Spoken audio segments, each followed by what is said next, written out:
संजय दत्त की जिंदगी एक फिल्म की तरह रही है, जहां कई उतार चढ़ाव रहे। उनकी जिंदगी में रोमांस, एक्शन, धोखा, ड्रग्स, अंडरवर्ल्ड सब कुछ रहा है। आज हम आपको संजय दत्त से जुड़ी 10 ऐसी बातें बताने वाले हैं जो शायद आप नहीं जानते हो। नंबर 1, संजय दत्त जब नरगिस के पेट में थे, उस वक्त उनके पिता सुनील दत्त और मां ने रेडियो पर एक ऐड दिया था, जिसके तहत लोगों से बच्चे का नाम पूछा गया था। कई नामों के बाद नरगिस को संजय नाम पसंद आया। उस वक्त नरगिस ने सोच लिया कि अगर उनके घर बेटे का जन्म हुआ तो वह उसका नाम संजय रखेंगे। इस तरह संजय दत्त का नाम रखा गया। नंबर 2, संजय दत्त ने अपनी पहली सिगरेट तब पी थी जब वह केवल 9 साल के थे। संजय के पिता सुनील दत्त अक्सर दत्त निवास पर पार्टियों का आयोजन करते थे और उन पार्टियों के दौरान छोटे संजय लोगों को धूम्रपान करते देख मोहित हो जाते थे। संजय दत्त ने एस्ट्रे से अधूरी सिगरेट निकालनी शुरू की और इस तरह उन्होंने धूम्रपान करना शुरू कर दिया। सुनील दत्त ने एक बार संजय को बाथरूम में धूम्रपान करते हुए देखा, जिसके बाद उन्हें वह एक कमरे में ले गए और जूतों से पीटा। नंबर 3, संजय दत्त ने कॉलेज में ही अपना मन बना लिया था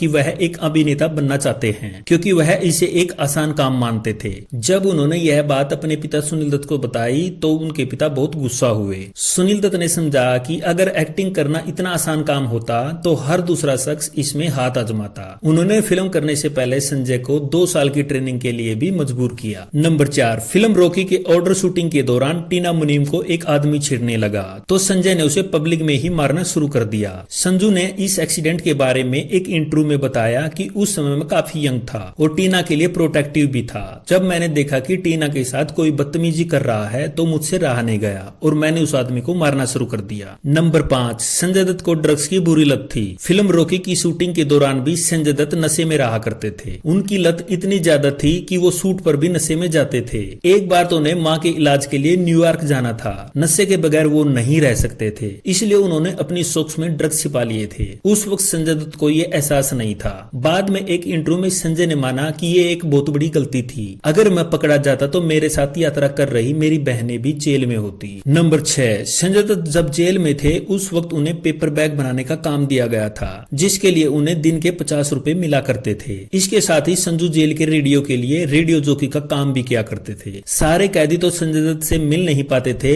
लेकिन रेडियो के जरिए संजय दत्त उन्हें अपनी जिंदगी के रोचक किस्से सुनाया करते थे। संजय दत्त जब जेल से बाहर निकले उस वक्त उनकी कमाई 30,000 रुपए से ज्यादा हो चुकी थी, जिसमें से वो सारे इनकम जेल की कैंटीन में खर्च कर चुके थे। उनके पास बस 400 रुपए बचे थे, जो उन्होंने अपनी तीसरी वाइफ मान्या दत्त को जेल से बाहर आने के बाद सौंपे थे। नंबर 7, संजय दत्त जब जेल में थे उसी समय संजय दत्त की फिल्म खलनायक रिलीज हो रही थी। फिल्म के निर्देशक सुभाष घई ने संजय दत्त के जेल में होने का फायदा उठाया और फिल्म की tagline yes I am a villain को इस तरह प्रमोट किया कि जैसे संजय दत्त रियल में ही खलनायक हों। फिल्म का यह प्रमोशन ऐसा रहा कि जिससे फिल्म सुपरहिट रही। नंबर 8, 1999 में आई फिल्म यलगार वैसे तो बॉक्स ऑफिस पर फ्लॉप रही, लेकिन यह संजय दत्त की जिंदगी में बड़ा बदलाव लाने वाली थी। इस फिल्म के डायरेक्टर और एक्टर फिरोज खान ने संजय दत्त की मुलाकात अंडरवर्ल्ड डॉन दाऊद इब्राहिम से करवाई। यहीं से संजय दत्त का अंडरवर्ल्ड से कनेक्शन शुरू हुआ। नंबर 9, मुन्ना भाई MBBS की पेशकश सबसे पहले शाहरुख खान को की गई थी। हालांकि उन्होंने भूमिका से इनकार कर दिया क्योंकि उन्हें लगा कि वह चरित्र के लिए सही नहीं है और फिर भूमिका संजय दत्त को दे दी गई। मुन्ना भाई MBBS ने जनता की नजरों में संजय की छवि को पूरी तरह बदल दिया। मुन्ना भाई MBBS के क्लाइमैक्स की शूटिंग के दौरान संजय और सुनील दत्त को एक दूसरे को गले लगाना था। यह पिता और पुत्र के लिए एक भावनात्मक दृश्य था। डायरेक्टर के कट करने के लिए कहने के बाद भी दोनों अलग नहीं हुए। नंबर 10, जब संजय व उनकी पहली पत्नी ऋचा के डाइवोर्स की प्रोसेस चल रही थी